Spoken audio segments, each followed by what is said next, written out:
नमस्कार। आज हम कुछ कुछ बहुत ही दिलचस्प, शायद थोड़े अलग से लगने वाले आइडियाज पर बात करने वाले हैं।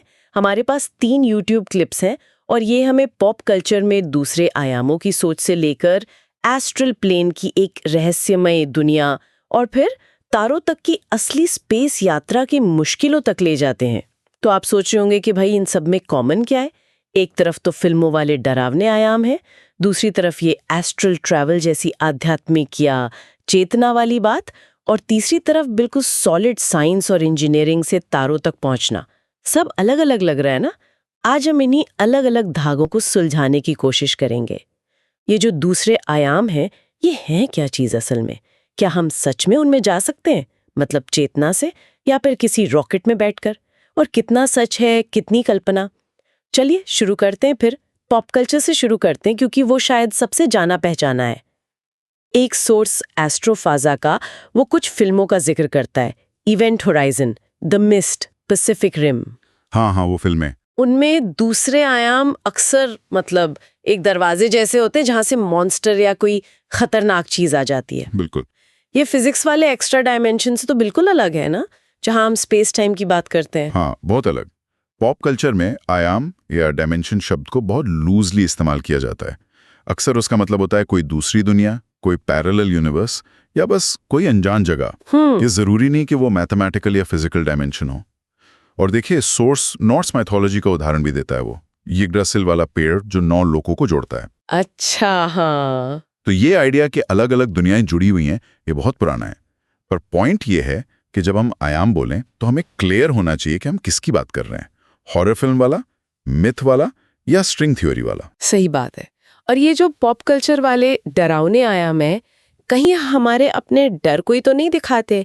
मतलब वो राक्षस शायद हमारे अंदर के ही किसी डर का रूप हो सकता है। ये एक इंटरेस्टिंग साइकोलॉजिकल एंगल है, बिल्कुल। पर अब अगर हम थोड़ा अलग हटें तो दूसरा सोर्स, ईगो ट्रांसेंडेंस वाला, वो एक खास अन्य आयाम की बात करता है, एस्ट्रल प्लेन। एस्ट्रल प्लेन, ये क्या है? सोर्स के मुताबिक ये असलियत की एक नॉन फिजिकल मतलब अभौतिक परत है, हमारी फिजिकल दुनिया और एक तरह की स्पिरिचुअल दुनिया के बीच का पुल जैसा। ओके। और इसे विचार रूपों का क्षेत्र भी कहा गया है। मतलब जहां हमारे विचार, हमारी भावनाएं, कल्पनाएं वो एक तरह से जिंदा हो जाती हैं। विचार रूप, ये सुनने में अजीब है। और इसमें कुछ लेवल्स या स्तरों की भी बात थी? कंपन स्तर? हाँ, वाइब्रेशनल लेवल्स, निम्न, मध्य और उच्च। सोर्स कहता है कि ये हमारी चेतना की स्थिति और भावनाओं से जुड़े हैं। अच्छा, कैसे? जैसे डर, गुस्सा, नेगेटिविटी, ये सब लो वाइब्रेशंस हैं, और शांति, प्रेम, खुशी, ये हाई वाइब्रेशन। और यहीं एक कनेक्शन दिखता है। जो लोअर एस्ट्रल है, जहां डर और नेगेटिव भावनाएं हैं, वो थोड़ा थोड़ा पॉप कल्चर वाले बुरे आयामों जैसा लगता है, जहां से वो मॉन्स्टर आ रहे थे। हाँ, ये तो है। मतलब चाहे फिल्में हो या ये अनुभव, ये दूसरी दुनिया कहीं ना कहीं हमारे डर या उम्मीदों को ही दिखाती है। या तो वो डरावनी है या फिर ज्ञान और रोशनी का सोर्स है। बिल्कुल। सोर्स ये भी कहता है कि आपका अपना वाइब्रेशन या आपकी मानसिक स्थिति तय करती है कि आप एस्ट्रल प्लेन के किस लेवल को एक्सपीरियंस करेंगे। हायर लेवल मतलब ज्यादा प्रकाश, शांति, ज्ञान। तो सवाल ये है कि लोग इन जगहों तक, जैसे एस्ट्रल प्लेन, पहुंचते कैसे हैं? क्या ये बस मन का वहम है? ईगो ट्रांसेंडेंस सोर्स के हिसाब से तो ये असली अनुभव हो सकते हैं, और रास्ते भी हैं, जैसे सपने देखना, खासकर ल्यूसिड ड्रीमिंग। ल्यूसिड ड्रीमिंग मतलब जब पता हो कि सपना देख रहे हैं? हाँ, बिल्कुल। और आप उसे थोड़ा कंट्रोल भी कर सकते हैं। और सबसे खास जिक्र है आउट ऑफ बॉडी एक्सपीरियंस का, OBE, शरीर से बाहर निकलने का अनुभव। ओके। सोर्स कहता है कि इस दौरान हमारी चेतना एक तरह की एस्ट्रल बॉडी का इस्तेमाल करती है, एक सूक्ष्म शरीर। क्या कोई खास तरीका भी बताया गया है वहां पहुंचने का? टेक्निक्स? हाँ, कुछ टेक्निक्स का जिक्र है।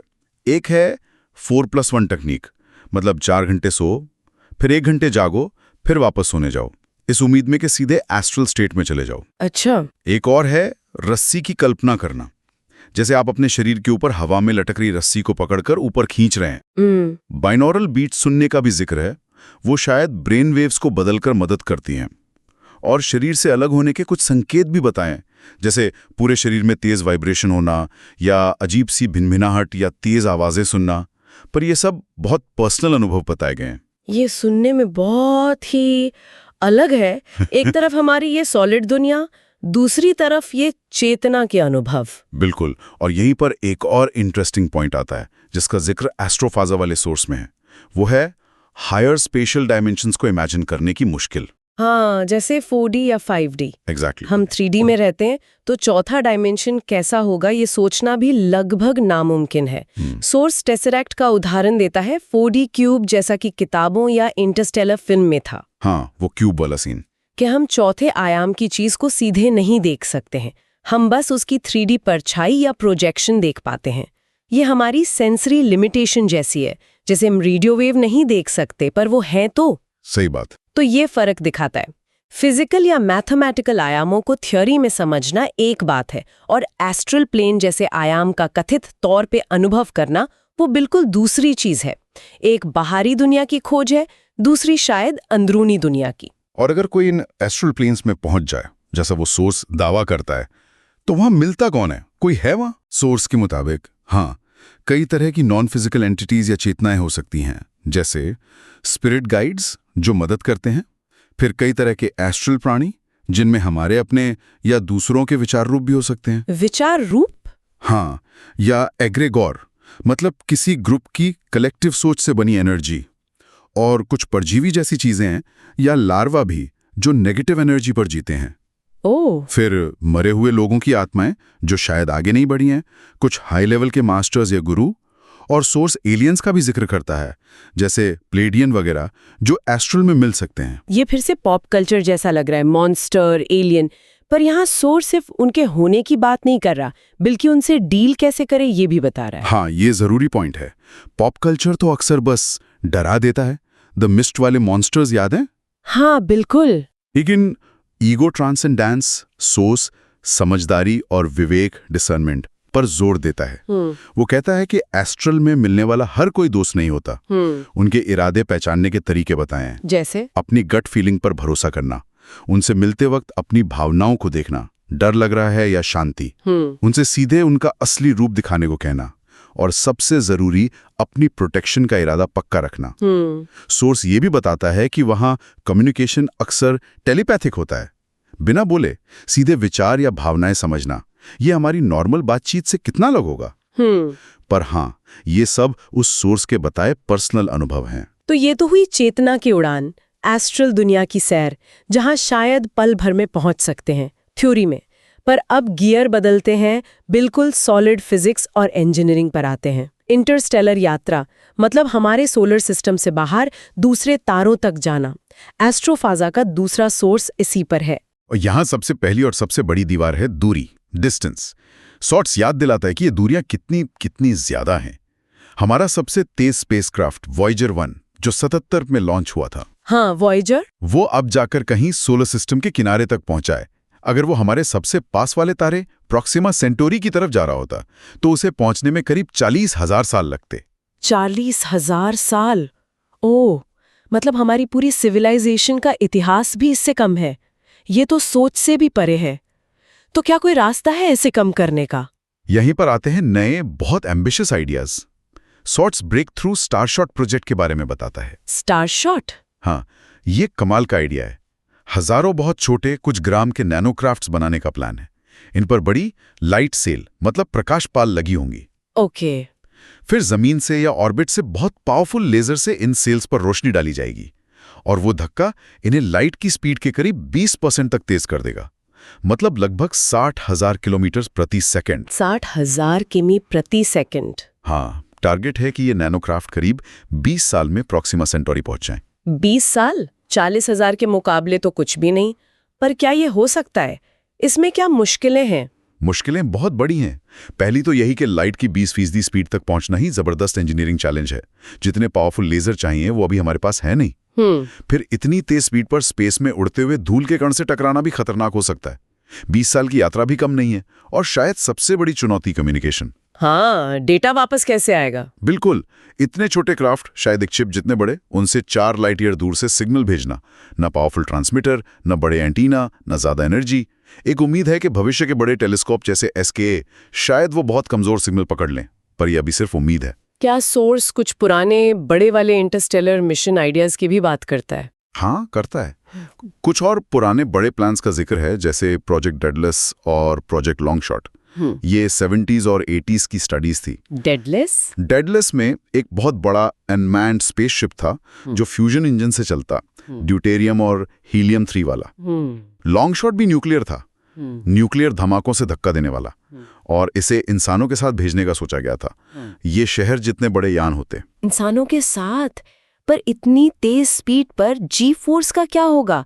यात्री कैसे झेलेंगे? सही सवाल है। ये एक बड़ी प्रॉब्लम है।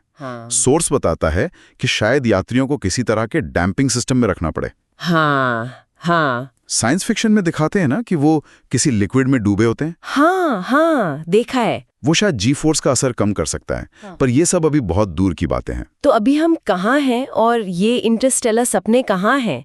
कितना फासला है? प्रोब जब सूरज के बहुत पास से गुजरी थी तब उसकी स्पीड करीब 70 किलोमीटर प्रति सेकंड थी।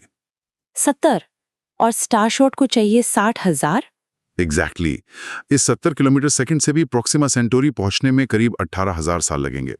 अभी हम ग्रहों तक जाने के लिए ऑर्बिटल मैकेनिक्स और ग्रेविटी असिस्ट यूज करते हैं, मतलब किसी ग्रह के पास से गुजरकर उसकी ग्रेविटी से स्पीड बढ़ा लेना। हाँ, वो स्लिंगशॉट जैसा। हाँ, पर तारों तक जाने के लिए जो एनर्जी चाहिए वो इससे लाखों गुना ज्यादा है। सोर्स में किसी ने ह्यूजेंस मिशन का एक किस्सा भी था, इंतजार वाला। हाँ, वो सब्र का अच्छा उदाहरण है।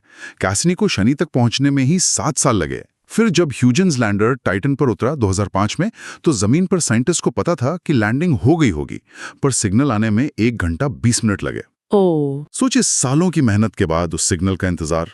और ये तो बस हमारे सोलर सिस्टम की बात है। अब स्टारशॉट सोचिए, अगर नैनोक्राफ्ट 20 साल में पहुंच भी गया तो वहां से उसका भेजा सिग्नल, फोटो या डेटा वापस आने में 4.24 साल और लगेंगे। मतलब पहला डेटा मिलने में ही 24-25 साल, अगर सब ठीक रहा तो। हाँ, अगर सब ठीक रहा तो हमारे सामने ये 2 बिल्कुल अलग तरह की यात्राएं हैं। एक तरफ ये चेतना वाली, एस्ट्रल प्लेन वाली, जहां शायद तुरंत पहुंच जाएं जैसा एक सोर्स कहता है, और दूसरी तरफ ये फिजिकल तारों तक की यात्रा जिसमें जबरदस्त मुश्किलें हैं, दशकों और सदियों का इंतजार है, जैसा दूसरा सोर्स बताता है। बिल्कुल, ये 2 अलग पैराडाइम है, सोचने के 2 अलग तरीके। एक तरीका चेतना, ध्यान और शायद किसी वाइब्रेशन को बदलने पर टिका है एस्ट्रल वाला। दूसरा तरीका फिजिक्स के नियमों को जीतने, बेहिसाब एनर्जी जुटाने और जबरदस्त इंजीनियरिंग करने पर टिका है इंटरस्टेलर वाला। यहाँ एस्ट्रोफिज़िक्स वाले सोर्स का कोपर्निकन प्रिंसिपल वाला जिक्र फिर काम आता है कि फिजिक्स के नियम हमारे यूनिवर्स में हर जगह एक जैसे हैं। पर क्या ये हमेशा सच है? क्या दूसरा आयामों या दूसरे यूनिवर्स में नियम अलग हो सकते हैं? सोर्स रिडिक फिल्म के अंडरवर्स का उदाहरण देता है, जहां फिजिक्स अलग थी। हाँ, वो एक सोचने वाली बात है। क्या फिजिकल यात्रा की ये मुश्किलें हमें चेतना की संभावनाओं पर ज्यादा ध्यान देने का मजबूर करती हैं, या ये दोनों बिल्कुल अलग खोजें? तो आज हमने कई परतें खोली, देखा कि अन्य आयामों को कितने अलग अलग तरीकों से सोचा जाता है। फिल्मों के डरावने दरवाजों से लेकर एस्ट्रल प्लेन जैसी स्पिरिचुअल दायरे और फिजिक्स की मल्टी डायमेंशनल मैथ्स तक। हमने एस्ट्रल यात्रा की संभावनाओं, वहां मिलने वालों और सावधानी की जरूरत के बारे में सुना, और साथ ही इंटरस्टेलर यात्रा की कठिन सच्चाई, उसकी दूरियां, मुश्किलें और उसमें लगने वाले टाइम को भी समझा। और यहीं से एक आखिरी सवाल मन में आता है जो इन सबको जोड़ता है। देखिए, एक तरफ तो फिजिकल इंटरस्टेलर यात्रा इतनी ज्यादा मुश्किल है, और दूसरी तरफ हायर स्पेशल डायमेंशन को समझना हमारी सोच और कल्पना से परे है। सही है। तो क्या ये हो सकता है कि चेतना और शायद एस्ट्रल प्लेन जैसे नॉन फिजिकल क्षेत्रों की खोज, जैसा ईगो ट्रांसेंडेंस सोर्स इशारा करता है, क्या ये हमारी खोज करने की जो फितरत है उसके लिए एक ज्यादा आसान, भले ही अलग तरह का नया फ्रंटियर हो सकता है? क्या हमारे अंदरूनी ब्रह्मांड की गहराइयों को खोजना बाहरी ब्रह्मांड की विशालता को खोजने जितना ही जरूरी या शायद अब भी के लिए ज्यादा मुमकिन हो सकता है? ये वाकई गहरा सवाल है। क्या यूनिवर्स को समझने का एक रास्ता हमारे अपने अंदर से होकर भी जाता है? इस दिलचस्प बातचीत के लिए बहुत शुक्रिया, और हमारे श्रोताओं का भी इस सफर में साथ रहने के लिए।